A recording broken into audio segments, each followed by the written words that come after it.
Hi everybody, it's your girl Yvette here. Thank you so much for coming back to my channel. Wanted to bring you up to date on a few things. My video where I'll be sharing with you my low-cost luxury items, I'm still working on that video. It will be ready probably, like, if not in a week, another 2 weeks. I want to make sure that it is more informative than it is me just sharing with you the myriad of products that I've purchased over the last year, 6 months to a year. Because I've bought a lot of things hoping to have something really work and make a drastic change for my body. I'm talking about my skincare and my facial care. I was thinking that once I was in my postmenopausal stage, wow, it sounded so New York there, that things would start leveling off and just being a lot easier. And, I would start regulating temperature-wise, skin, inflammation, sensitivities. No, unfortunately, that has not been the case for me. It has just been as wild and erratic and annoying and frustrating as it was when I was perimenopausal. I personally think that aging is hardcore. It really takes a toll on your body. Things start deteriorating, declining. Even those who are in the best of shape, you just can't beat the time machine. So yeah, I've been going through it still, which is stressing me the hell out. And let's not even talk metabolically. That has just been a disaster. By the way, I don't think I shared with you guys that my target weight, my goal weight, can I speak, was supposed to be 150 pounds. I'm now literally 1 pound away from being 180 pounds. Now, I did hurt myself a while ago. I injured my lumbar spine very badly where I could barely walk.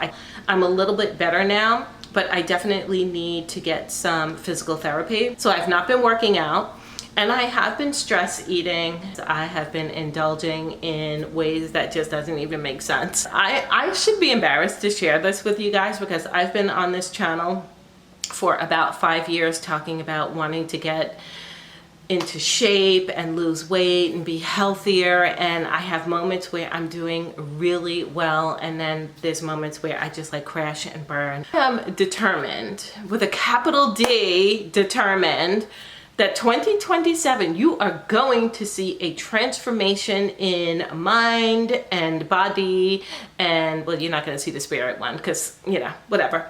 You're going to see it. You are going to see a change in this woman here.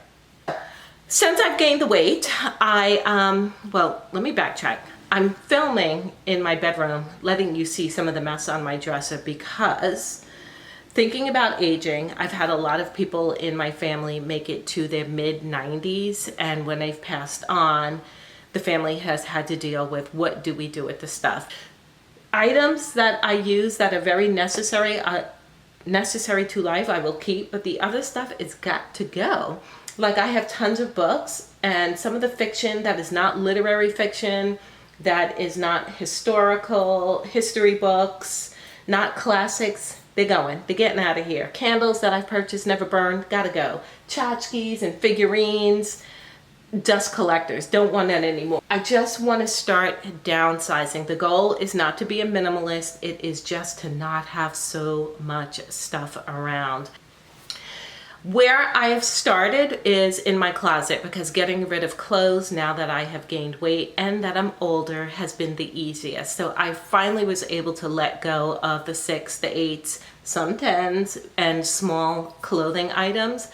I have been thrifting a lot, but I've also been selling some stuff online. And let me tell you, I have been going through my closets and being very realistic with myself. I now have, and I don't want to hurt my back, but I have 6 of these Panera bags. These are Panera catering bags, so they're pretty large. 6 of them, full of things that are to be sold, thrifted, or just thrown away. I'm going through everything, cataloging it so that in 6 months, 3 months, whatever, down the line when I'm going, where is that sweater I had? I will be able to flip through my list and say, okay, you gave it away. What I wanted to share with you is the funny thing, and it's not funny at all, but every morning I go into my closet and I go, I have nothing to wear, and I'm super frustrated. And one day I opened up my closet and I just sat back and I stared at it and I said, okay, now I finally know why every morning is such a struggle for you. So first and foremost, let me just show you my drying rack. You can see I have like 2 pink shirts, marigold yellow, and like a yellow sweater. And of course I have this little orangey colored sweater on now. The rest of my closet, with the exception of maybe 2 beige shirts, another pink floral shirt, and a pink and red striped sweater. Everything else is blue and white. I pulled it out of my closet to show you. I have an abundance of blue and white striped shirts. I'm doing laundry. I have more striped shirts. That's not all. Let me just show you this. This is more blue or blue and white striped shirts. And then, oh gosh, my white shirts. And you can see I have more white shirts hanging up over here. And I also have more white shirts. And I kid you not, I have more white shirts in my laundry. My pants are just as bad as far as being the same color palette. I have white slacks, I have 2 bright whites, I have 2 off-whites, I have 5 pairs of jeans, I have 5 pairs of black pants, 2 navy pants, and 2 pairs of khakis. So every morning that I wake up, I don't have much to choose from. I have tons of clothes, but there's no variety, no opportunity for me to be creative, to do something different, to style myself in a interesting, creative way, because it's the same damn thing.